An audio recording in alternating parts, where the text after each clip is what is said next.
Everyone, this is Aarti and welcome to SR education online classes. Guys, आज की class में हम लोग जो डिस्कस करने वाले हैं अपने संधि के टॉपिक को ही हम लोग कवर करेंगे और इस क्लास में हम लोग विसर्ग संधि के बारे में डिस्कस करेंगे। उससे पहले मैंने संधि की 2 वीडियो बना रखी है। पहले हम लोगों ने स्वर संधि के बारे में डिस्कस किया था और स्वर संधि के टोटल 5 प्रकार होते हैं उसके बारे में डिस्कस किया था। सेकंड वीडियो में हम लोगों ने व्यंजन संधि के बारे में डिस्कस किया था और व्यंजन संधि के क्या रूल होते हैं, क्या नियम होते हैं, इसके बारे में पढ़ा था। और आज हम लोग संधि से रिलेटेड जो भी हमारा टॉपिक है वो कंप्लीट हो जाएगा। इसके बाद मैंने संधि से रिलेटेड टेस्ट सीरीज बना रखी है और फिर हम लोग टेस्ट सीरीज को भी डिस्कस करेंगे। जो भी आपके प्रीवियस क्वेश्चन पेपर में आए हुए क्वेश्चन है वही इस टेस्ट सीरीज के अंदर रखे हुए हैं, ताकि संधि में आपको किसी भी तरीके से कोई प्रॉब्लम ना रहे। और जब आप एग्जाम में संधि से रिलेटेड क्वेश्चन सॉल्व करें, आप लोग आसानी से उसका आंसर भी फाइंड कर पाए और अपना अच्छा स्कोर भी कर पाए संधि में। और संधि में आपको किसी भी तरीके से कोई प्रॉब्लम भी नहीं रहेगी। तो चलिए हम लोग आज की क्लास को स्टार्ट करते हैं। चलिए हम लोग जो डिस्कस करने वाले गाइस विसर्ग संधि के बारे में डिस्कस करेंगे। लास्ट क्लास रहेगी हमारी संधि से रिलेटेड। उसके बाद हम लोग संधि से रिलेटेड टेस्ट सीरीज को भी डिस्कस करेंगे। तो विसर्ग संधि का अगर हम संधि विच्छेद करते हैं तो इस तरीके से विसर्ग संधि का संधि विच्छेद रहता है, ये आपको ध्यान रखना है। सबसे पहले हम लोग विसर्ग संधि के डेफिनेशन को डिस्कस करते हैं कि विसर्ग संधि के डेफिनेशन क्या रहती है। इसमें क्या है, विसर्ग के बाद स्वर कितने होते हैं, टोटल 11 होते हैं, या व्यंजन कितने होते हैं, 33 होते हैं। मेल से जो विकार, जो परिवर्तन, जो बदलाव होता है उसी को हम विसर्ग संधि कहते हैं। क्या कहते हैं, क्या यहाँ पे समझ में आया हमें डेफिनेशन में कि विसर्ग के बाद अगर स्वर आपको दिखाई देते हैं, व्यंजन अगर आपको दिखाई देते हैं, उसके मेल से जो विकार होता है, जो परिवर्तन होता है, उसी को हम लोग विसर्ग संधि कहते हैं। नियम को डिस्कस करते हैं, उसके बाद एग्जाम्पल के साथ समझते हैं। नियम फर्स्ट में कहा है, यदि विसर्ग से पहले आपको आ आए और उसके बाद वर्ण के तीसरे, चौथे या 5वां वर्ण आए, या फिर आपको या, रा, ला, ब, हा दिखाई दे, तो विसर्ग का वो किस में कन्वर्ट हो जाएगा, वो हमारा ओ में कन्वर्ट हो जाएगा। यहाँ पे मैंने क्या आपको बताने की कोशिश की कि यदि विसर्ग से पहले अगर आपको आ दिखाई देता है और उसके बाद उसी वर्ण का तीसरा, चौथा और 5वां वर्ण दिखाई देता है, वर्ण क्या होते हैं, जैसे क, ख, ग, घ, ना, ये होते हैं हमारे वर्ण। उसी तरीके चा, छा, जा, झा, या, ये सारे हमारे वर्ण होते हैं। तो ये किस में कन्वर्ट होगा, ये हमारा ओ में कन्वर्ट होगा। यानी कि विसर्ग के पहले आ आए या फिर उसी वर्ण का तीसरा, चौथा, 5वां दिखाई दे, या फिर आपको या, रा, ला, आधा बा और हा अगर दिखाई देता है तो वो ओ में कन्वर्ट होगा। ऐसे समझ नहीं आएगा, एग्जाम्पल के साथ समझ में आएगा आपको। जैसे मना धन हर, क्या हो गया, मनोहर, ये ओ आपको दिखाई दे रहा है, ये किस में कन्वर्ट हो गया, ओ में कन्वर्ट हो गया। और यहाँ पे हमें हा दिखाई दे रहा, हा यहाँ पे आ रहा है आपका आधा हा, तो ये किस में कन्वर्ट हो गया, ओ में कन्वर्ट हो गया। सेकेंड एग्जाम्पल देते हैं, यसा धन धरा, क्या हो गया, यशोधरा, तो यहाँ पे धा आ रहा है, उसी वर्ण का मैंने आपको क्या बोला, तीसरा, चौथा या 5वां अगर आपको दिखाई देता है तो वो ओ में कन्वर्ट होगा। तो इससे पहचान कर सकते हैं। अगला एग्जाम्पल है तेजा धनमय, क्या हो गया, तेजोमय, यहाँ पे भी ओ आपको दिखाई दे रहा है। अगला एग्जाम्पल है पुरा धन हित, क्या हो गया, पुरोहित हो गया। अगला एग्जाम्पल है पहे धन धर, क्या हो गया, पयोधर हो गया, ये भी ओ में कन्वर्ट हो गया हमारा। और धा हमारा आ ही रहा है, मैंने वही बोला था कि तीसरा, चौथा या फिर 5वां वर्ड अगर आपको दिखाई दे।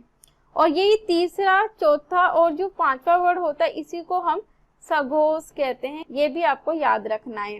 और पहले और तीसरे को हम लोग आघोष कहते हैं, उसके बारे में भी हम लोग सघोष, आघोष वर्ण के बारे में भी डिस्कस करेंगे। अगला एग्जाम्पल है सराधन वर, क्या हो गया, सराधन वर सरोवर, यहाँ पे भी वो आपको दिखाई दे रहा है। अगला एग्जाम्पल है यशा धन दा, क्या हो गया, यशोदा। और यशोदा जो एग्जाम्पल है काफी इंपॉर्टेंट है और आपके मैक्सिमम जो एग्जाम में पूछा जाता है कि यशोदा की संधि विच्छेद बताओ, तो क्या है, यशा धन दा, क्या हो गया, यशोदा। तो ये आपको ध्यान रखना है नियम 1 में। आगे डिस्कस करते हैं नियम सेकंड में कहा है, यदि विसर्ग के पहले इकार या उकार आए और विसर्ग के बाद का वर्ण अगर क, ख, प, फ आपको दिखाई देता है तो वो किस में बदलेगा, वो विसर्ग के आधे सा में बदलेगा, षटकोण वाले सा में। ये आपको ध्यान रखना है। एग्जाम्पल के साथ समझ में आएगा। निहिधन पाप, यानी कि पाप को दिखाई दे रहा है, किस में कन्वर्ट होगा, आधे सा में कन्वर्ट होगा, षटकोण वाले। तो ये क्या हो गया, निष्पाप हो गया इस तरीके से। सेकंड एग्जाम्पल है धू जमा कर, धूप जमा कर यानी कि क्या आगे यहाँ पे का आपको दिखाई दे रहा है, तो ये हो गया दुष्कर। इस तरीके से षटकोण वाला आपको सा दिखाई दे रहा है। अगला एग्जांपल निहि धन कपट, तो का आपको दिखाई दे रहा है, तो ये किस में कन्वर्ट हो गया, आधे सा में, तो ये क्या हो गया, निष्कपट। तो यहाँ पे षटकोण वाला आधा सा आपको दिखाई दे रहा है, तो उससे आप पहचान कर सकते हैं इसमें विसर्ग संधि है। अगला एग्जांपल निहि धन फल, फा आपको दिखाई दे रहा है, तो ये किस में हो गया, यहाँ पे आधे षटकोण वाले सा में कन्वर्ट हो गया, तो क्या हो गया, निष्फल हो गया। तो नियम सेकंड को भी आपको ध्यान रखना है। क्या मैंने बताया, अगर यदि विसर्ग के पहले इकार या उकार शब्द आए और उसके बाद क ख पा फा कल आपको दिखाई देता है, तो वो किस में कन्वर्ट होगा, वो हमारा आधा षटकोण वाले सा में कन्वर्ट होगा। ये आपको ध्यान रखना है। चलिए नियम थर्ड को डिस्कस करते हैं। यदि विसर्ग के बाद च छ सा हो तो विसर्ग का स ट ठ स हो तो वो किस में कन्वर्ट होगा, आधे षटकोण वाले सा में कन्वर्ट होगा, और त थ सा हो तो वो आधे सा में कन्वर्ट होगा। यानी कि इस नियम में क्या बताया आपको, अगर विसर्ग के बाद आपको च छ सा दिखाई दे तो विसर्ग का आपको स ट ठ सा हो तो वो किस में कन्वर्ट होगा, वो आधे षटकोण में कन्वर्ट होगा, और त थ सा हो तो वो आधे सा में कन्वर्ट होगा। जैसे एग्जांपल के साथ समझते हैं, निहि धन सार, तो यहाँ पे क्या हो गया, आधा सा दिखाई दे रहा है, निसार हो गया, और यहाँ पे सार आपको दिखाई दे रहा है यहाँ का। और उसी तरीके से निहि धन तार, निहि धन तार यानी कि क्या हो गया, निस्तार, यहाँ पे भी सा आपको दिखाई दे रहा है और ता आपको दिखाई दे रहा है। अगला एग्जाम्पल है निहि धन संतान, तो सा आपको दिखाई दे रहा है, तो ये किस में आ गया, निस्संतान। अगला एग्जाम्पल है निहि धन छल, क्या हो गया, निच्छल हो गया ये। अगला एग्जाम्पल है नम धन ते, क्या हो गया, नमस्ते हो गया। और अगला एग्जाम्पल दिया है दुस धन साहस, क्या हो गया, दुस्साहस। तो इस तरीके से ये डबल सा में कन्वर्ट हो गया, और जो सा है वो आपका आधे सा में कन्वर्ट हो गया। तो ये चीज आपको ध्यान रखनी है, तो इससे भी आप पहचान कर सकते हो कि इसमें विसर्ग संधि है। चलिए आगे डिस्कस करते हैं अगले नियम को। नियम 4 को डिस्कस करते हैं। यदि विसर्ग के पहले आ और आ को छोड़कर कोई दूसरा स्वर आए और विसर्ग के बाद कोई स्वर हो या किसी वर्ग का तृतीय, चतुर्थ या पंचम वर्ण हो, या रा, ला, बा, हा, तो विसर्ग के स्थान पे वो क्या हो जाएगा, वो रा में कन्वर्ट हो जाएगा। यहाँ पे मैंने आपको क्या बताने की कोशिश की कि यदि विसर्ग के पहले आपको आ या आ को छोड़कर अगर कोई दूसरा स्वर आए और विसर्ग के बाद अगर आपको कोई स्वर हो या फिर किसी स्वर का अगर तीसरा, चौथा या पांचवा वर्ण आपको दिखाई दे, या फिर या, रा, ला, बा और हा अगर आपको दिखाई देता है, तो वहां पे उसके स्थान पे आएगा आधा रा आपका। ये आपको याद रखना है। जैसे एग्जाम्पल के साथ समझ आएगा आपको, निहि धन जल, क्या हो गया, निर्जल, तो ये क्या बन गया, आधा रा हो गई, तो इसलिए ये ऊपर कन्वर्ट हो गया। उसी तरीके से धू धन गंध, क्या हो गया, दुर्गंध हो गया, ये रा आपको दिखाई दे रहा है। उसी तरीके से निहि धन मल, क्या हो गया, निर्मल हो गया। अगला एग्जाम्पल है धू धन घटना, क्या हो गया, दुर्घटना, ये आपको इस तरीके से दिखाई दे रहा है, ये विसर्ग संधि है हमारी। अगला एग्जाम्पल है निहि जमा धन, क्या हो गया, निर्धन हो गया, तो ये रा यहाँ कन्वर्ट हो गया। अगला एग्जाम्पल है धू जमा आत्मा, क्या हो गया, दुरात्मा हो गया। अगला एग्जाम्पल है निहि जमा झर, क्या हो गया, निर्झर, ये आपको रा दिखाई दे रहा है।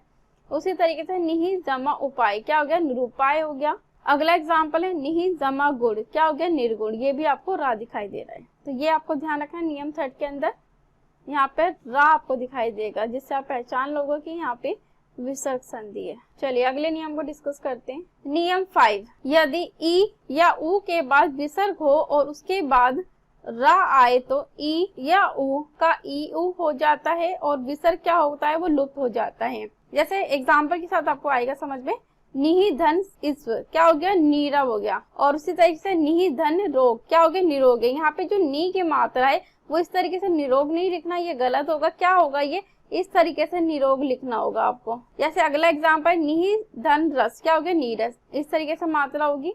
और अगला एग्जाम्पल है धू धन राज, क्या हो गया, दुराज हो गया। तो यहाँ पे ई की मात्रा और आपको ऊ की मात्रा दिखाई दे रही है, तो इससे भी पहचान लोगे आप कि इसके अंदर विसर्ग संधि है हमारी। उसके बाद मैंने लास्ट में एक टेबल भी बना रखी है, टेबल के माध्यम से आपको अच्छे से समझ में भी आएगा और याद करने में भी आसानी रहेगी आपकी। चलिए अगले नियम को डिस्कस करते हैं। नियम 6, नियम 6 में कहा यदि विसर्ग के पहले आपको आ हो और परे यानी कि क ख पा फा में से कोई वर्ण हो तो विसर्ग का जो है वो वैसे के वैसा ही रहता है, हमारा जो विसर्ग है वो वैसा का वैसे ही रहेगा। जैसे एग्जाम्पल इसमें दिया हुआ, एग्जाम्पल के साथ आपको समझ में आएगा थोड़ा। जैसे प्रातः धन काल, क्या हो गया प्रातः काल, ये वैसे का वैसे ही रह गया हमारा। उसी तरीके से पहे धन पान, क्या हो गया पहे पान हो गया, ये वैसे का वैसी है। और अंत्य धन कर्ण, क्या हो गया अंत्य कर्ण, तो ये भी वैसे का वैसे, यहाँ पे कोई परिवर्तन नहीं हुआ विसर्ग का। तो ये भी आपको ध्यान रखना है। इस तरीके से ये भी एग्जाम्पल आपको विसर्ग संधि के अंदर दे देंगे, जिससे कि आप कंफ्यूज हो। तो ये आपको यहाँ पे कंफ्यूज नहीं होना गाइस किसी भी तरीके से। चलिए आगे डिस्कस करते हैं। नियम 7, नियम 7 को डिस्कस करते हैं।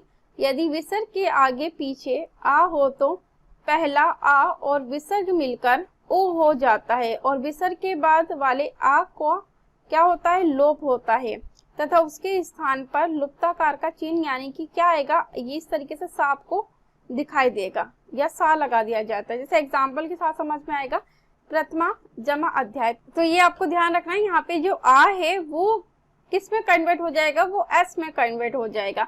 तो ये भी आपको अगर इस तरीके से एग्जाम्पल देते हैं आपको एग्जाम में, तो उससे पहचान लेना है इसमें आपकी विसर्ग संधि है।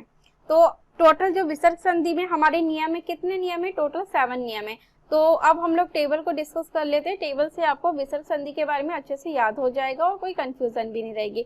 बाकी अगर आपको थोड़ी बहुत कंफ्यूजन रहती है तो हम लोग टेस्ट सीरीज के माध्यम से संधि की जो भी कंफ्यूजन है उसे दूर कर लेंगे। मैं आपको अच्छे से एक्सप्लेन करके वहाँ आपको बता दूंगी। तो देखिए, अब संधि में मैंने स्वर संधि की आपको ट्रिक बता दी थी, और बाकी विसर्ग और व्यंजन संधि में आपको गाइस नियम याद ही करने पड़ेंगे। अगर आपको हिंदी के अंदर अगर 17 या 18 नंबर आपको लाने हैं तो आपको थोड़ी बहुत तो देखो मेहनत करनी ही पड़ेगी। बिना मेहनत के, बिना हार्डवर्क के आप किसी भी सब्जेक्ट को इजीली नहीं समझ पाओगे, है ना। तो इस चीज का आपको ध्यान रखना है। चलिए हम टेबल को डिस्कस कर लेते हैं।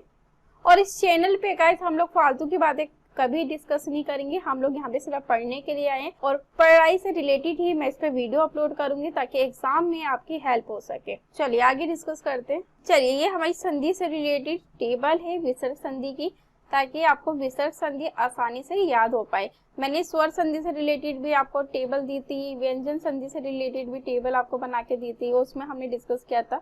और वे विसर्ग संधि से रिलेटेड भी टेबल है, ताकि आपको संधि में टेबल से आप लोग आसानी से याद कर पाओ, और आसानी से याद करने में आपको कोई परेशानी भी ना रहे संधि से रिलेटेड। चलिए नियम को डिस्कस करते हैं। और ये प्रथम वर्ण यानी कि स्वर, और द्वितीय वर्ण हमारा स्वर हो सकता है, व्यंजन भी हो सकता है। और परिणाम उसके बाद जो दोनों में परिवर्तन होने के बाद क्या रिजल्ट आता है वो होगा, उसके बाद हम एग्जाम्पल डिस्कस करेंगे। चलिए नियम फर्स्ट को डिस्कस करते हैं। यदि विसर्ग के पहले अगर आपको आ दिखाई देता है और उसके बाद वर्ग का तीसरा, चौथा या पांचवा वर्ण हो, या फिर या, रा, ला, बा और हा अगर आपको दिखाई देता है, तो वो किस में कन्वर्ट होगा गाइस, ओ में कन्वर्ट होगा। जैसे मनोहर, यहाँ पे ओ आपको दिखाई दे रहा है। सेकंड है सरोवर, ओ कन्वर्ट हो रहा है, यहाँ पे भी ओ आ रहा है आपका। और अगला एग्जाम्पल है तेजोमय, तेजोमय में भी यहाँ पे क्या आ रहा है, ओ आ रहा है। इसी तरीके से यशोदा, यहाँ पे भी आपको ओ दिखाई दे रहा है। तो ये सारे हमारे विसर्ग संधि के एग्जाम्पल है। तो इससे पहचान लेना कि इसमें विसर्ग संधि है। चलिए अगले नियम को डिस्कस करते हैं। नियम सेकंड, यदि विसर्ग के पहले इकार या उकार आए, जैसे को, ख, प, फ अगर आपका आता है, तो वो किस में कन्वर्ट होगा, वो आधा षटकोण वाले सा में कन्वर्ट होगा। जैसे निष्पाप, तो उससे पहचान लेना इसमें विसर्ग संधि है। उसी तरीके से दुष्कार में यहाँ पे भी आपको आधा षटकोण वाला सा दिखाई दे रहा है, उससे पहचान लेना आपकी इसमें विसर्ग संधि है। निष्कपट, निष्कपट में भी यहाँ पे आधा षटकोण वाला सा दिखाई दे रहा है। अगला एग्जाम्पल है निष्फल, तो यहाँ पे भी षटकोण वाला सा दिखाई दे रहा है, तो उससे पहचान लेना कि इसमें विसर्ग संधि है आपके। चलिए आगे डिस्कस करते हैं।